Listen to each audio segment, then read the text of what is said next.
to Money Talks. And guys, see, we're here again. We promise you we're here to stay.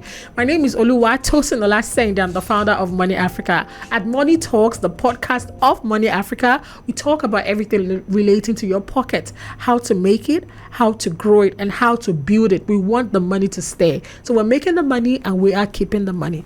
Today, we're talking about our outlook for 2025. The year is still relatively new. And we just want to talk about 2025. What is our outlook? What are we thinking?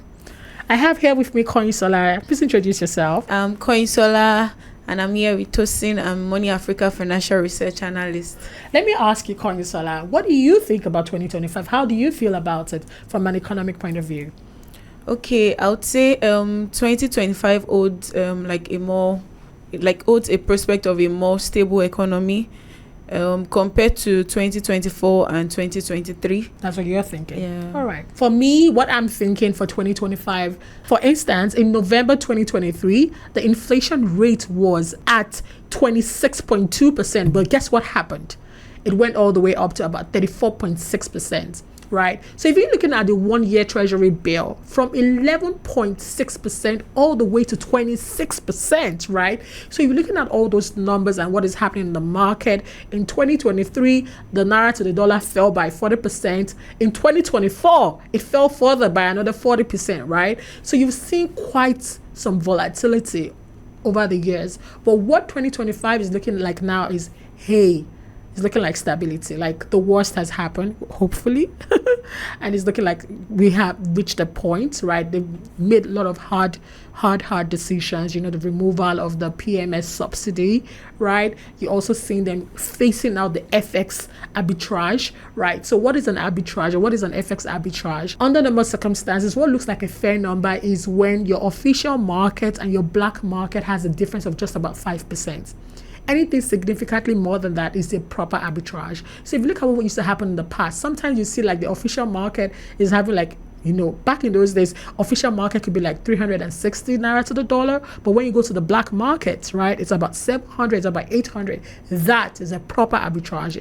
It's unacceptable, right? But what we're saying now is that there's a closer relationship. What you can get on the official market is very close to what you can get in the black markets. So we've spoken about inflation rate. We've spoken about the treasury bills, the difference over the years. We've spoken about the FX rate as well, right? You saw the decline in 2023, you saw the decline in 2024. And just looking at all those different numbers, right? So now the next thing that we are now thinking is, what's next? What is it looking like? Tosin, what do you think the inflation rate could be, right? We're reading quite a number of research, and some research houses are saying that in a moderate optimistic scenario that Nigeria's inflation rate could come down to 18%. I'm like, come on. No, now you're dreaming. Other people are saying the worst case scenario from 34.8 that we are currently seeing, that it could go all the way to 36%, right? I'm like, okay, I hear you. But for us as a team at Money Africa, we're looking at anywhere between 30%. We're hoping that it comes down. So all the things that are driving the numbers up. But remember, right, how does inflation work? What inflation is the overall increase in the prices of goods and services. And you're looking at that spike, right? The numbers are going up. So we just keep seeing that inflation. So for instance, you go to the market and you go and price something. If you do not buy it immediately, you go there just one day after, you could have seen a change in price. But what 2025 is telling us is we're hoping for some stability, that people can at least plan. Then we couldn't plan, right? Literally in 3 months, the price has changed. Even lots of companies will give you the price and they will say subject to XYZ, right? So you're probably thinking, why are all those things happening? Are we an import-dependent economy? According to the data of the National Bureau of Statistics, they're telling us that we are not an import-dependent economy. However, remember that what Oluwatosin living in Lagos reality is different from the reality of, let's say, somebody else that is living in a less urban area, like a rural part of Nigeria, and we're doing those metrics in order for them to be fully representative of the entire population, right? So we do not want to be deceived by what is happening in Lagos or the upbeat or in certain regions. If you're looking at it on average, right, that's what those numbers are saying, right? We've seen what the CBN has been doing in terms of fighting inflation. They're tightening their monetary policy rates, they're increasing it and always increasing it. Some people could even ask that why can't the CBN just increase the monetary policy rate to be higher than inflation rate? But they cannot do that because many things are tied to MPR. But stay with me for those that are hearing about MPR for the first time.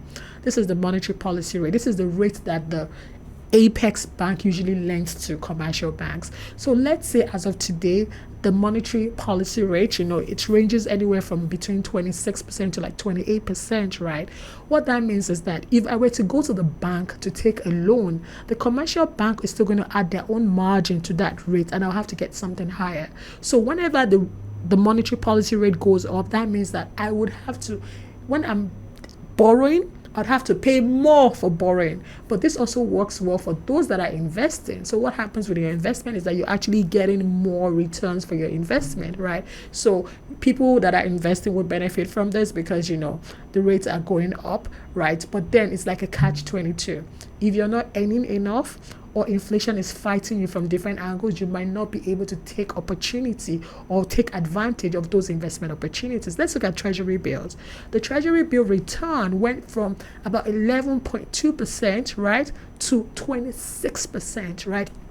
What they are doing is they're looking for how to attract money, attract funds into the market. They're looking for how to pull the money in. So these are all the different metrics that we're seeing and what we are looking at. Now let's look at the stock market locally, like the Nigerian Stock Exchange. What has happened in 2024? It delivered about 37% return per annum, and you're like, oh my God, Tosin, that's a lot. So for instance, Owando topped the list, right? Owando topped the list with over 400% return.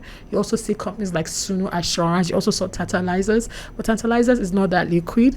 What is liquidity? Liquidity means that if I want to go to the market and sell, and I can immediately find a ready buyer, right? So we also have to be very careful when we're looking at companies that are giving us really great returns. You're also asking yourself, are those companies liquid? Meaning that if I were to sell today, will I be able to sell it within the next 5 minutes? I'm talking about during the time that the stock market is opened. For those that are hearing about the stock market for the first time, a stock market basically is where companies that are listed on the exchange of the country, that they can go there to trade their company stock, right? So you and I can open an account and go and bid to buy or sell from them. And it's also a way for the general populace to invest in the stock markets. So the Nigerian stock market delivered 37% in 2024, and that sounds like a lot, right? But the reason why sometimes people might not really celebrate about this impact is because of the devaluation of the Naira,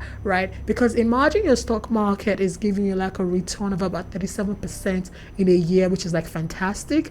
But if your Naira to the dollar, if you're seeing the Naira depreciate or gets devalued against the dollar, what has happened is it has sort of reversed your earnings, like the gains that you've gotten are sort of reversed. You're probably now thinking, but Tosin, this is not like a dollar economy. Why should it affect it? Every time our dollar to the Naira gets depreciated, we see the impact on the market. The prices of goods and services goes up. And it's not just that as well. Remember that also another key metric that we've spoken about earlier today is about the removal of subsidy of PMS, right? When people used to buy petrol for as little as 200 naira, went over 1,000 as of today, which is the 31st of January 2025. It is now 970 naira, right? So you're seeing that surge with things like food. They are bringing the food from the northern part of the country, from the middle belt to different parts of the country. That is an increase of cost in transportation. So all these different metrics are playing a role in what we are seeing in inflation, right? So even people that own properties, they're increasing the rent prices because they also want to be able to afford things in the market, right? that's a conversation for another day. I feel like the price of rent is going, the surge is way higher than what inflation is, but that's a conversation for another day. Just seeing all the different elements of it, right? So I think for the next podcast, we'll drill down into the budget and break it down, the different segments. What is revenue? How much are we spending in terms of the cost, right? Cost is such a big thing. I'm talking about the finance and the cost, right? Because the budget revenue is not the same as what they plan to spend in 2025, and that shortfall is going to come from somewhere. They have to take a loan, right? So in our next podcast, we'll be drilling down into the 2025 budget and just basically wanted to learn more from it. So that's my own thoughts about our 2025 outlook. We also want to see the effects, that is our exchange rate, stabilize, right? Over the last 1 year, we've seen about a 40% decline. We're hoping for stability this year. So if it's going to stay at 1,500 Naira to the dollar, let it stay there. Even though people are saying that the valuation is much lower, they're saying based on the data, the value of our Naira to the dollar should be 1,100. But this is where supply and demand comes in. Who is supplying and who are the people demanding? And is the supply and demand able to get us to 1,000 Naira, 1,100 Naira to the dollar? I guess time will tell. Where do you think the Naira to the dollar will be at the end of this year? What are you saying in terms of the Naira to the dollar? I'm hoping that maybe by the end of this year, it would have fallen by maybe about 20%. About 20%. Great. So if it falls by about 20%, that means it's going to be sitting on at about 1,200 Naira to the dollar. So it's a mixed bag. A couple of research houses have said best case scenario that we're going to go to 1,200 Naira to the dollar. Best case scenario, superly optimistic. Mid case, like average, we stay where we are. That is, we're just stable. We're staying at 1,500. Worst case scenario, they're looking at 2,200 Naira to the dollar. The question to you is, what do you think it's going to be? Where do you think we're going to be December 2025, the Naira to the dollar? Where is it going to be? My name is Oluwatosin Olastain. I'm the founder of Money Africa, and with me is Koinsola. Fantastic. And we are hoping for a great year. I really, really want to hear from you. What are your thoughts and what are you hoping for 2025? Thank you.